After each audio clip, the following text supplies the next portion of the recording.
સોમનાથ અતિથિ ગૃહની ખોટી વેબસાઇટ બનાવતી ગેંગ ઝડપાઈ છે। અતિથિ ગૃહની ખોટી વેબસાઇટ બનાવીને છેતરપિંડી કરતી ગેંગ ઝડપાઈ છે। સોમનાથ મંદિર ટ્રસ્ટ સંચાલિત 3 અતિથિ ગૃહની બનાવી હતી નકલી વેબસાઇટ। સાગર દર્શન, મહેશ્વરી અને લીલાવતી અતિથિ ગૃહની બનાવી હતી નકલી વેબસાઇટ। અગોડા નામનું પ્લેટફોર્મ ઉપર ગેરકાયદેસર રજીસ્ટ્રેશન કરીને નકલી વેબસાઇટ બનાવી હતી। નકલી વેબસાઇટમાં AI ટૂલ્સનો પણ કર્યો હતો ઉપયોગ। ગુજરાત સહિત અન્ય રાજ્યમાં 90 જેટલી ફરિયાદ સામે આવી હતી। ગાંધીનગર સાયબર ક્રાઇમ સેલે 6 આરોપીઓની આમાં ધરપકડ કરી છે। તમામ આરોપીઓ રાજસ્થાનની કોલેજના વિદ્યાર્થીઓ છે। આશરે 20 લાખ રૂપિયાનું કૌભાંડ થયાની હાલમાં પ્રાથમિક વિગતો સામે આવી છે। સોમનાથ સિવાય દેશના અન્ય ધાર્મિક સ્થળોની પણ બનાવી હતી નકલી વેબસાઇટ અને તેના પરથી લોકો પાસેથી પૈસા ઉઘરાવવાનું કામ કરતા હતા।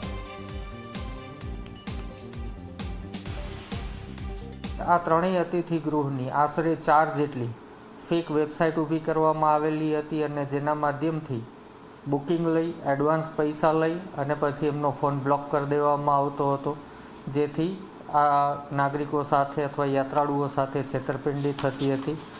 આ તમામ બાબતોનું ટેકનિકલ એનાલિસિસ કરતાં ધ્યાન પર આવેલ કે આ સમગ્ર ક્રાઇમ જયપુર રાજસ્થાન ખાતેથી થઈ રહ્યો છે અને આ ગુનાના કામે ત્યાં જઈ અને સાયબર સેન્ટર ઓફ એક્સેલન્સની ટીમે ઓપરેશન કરતા સચિન હર્ષાના જે મુખ્ય આરોપી છે, અભિષેક ઉપાધ્યાય, રાજકુમાર મહારાણા પ્રતાપ, શેરસિંહ હેતરામસિંહ, માધવ ગુર્જર અને વિષ્ણુ રામ અવતાર આમ 6 આરોપીઓની ધરપકડ કરવામાં સફળતા મળેલી છે।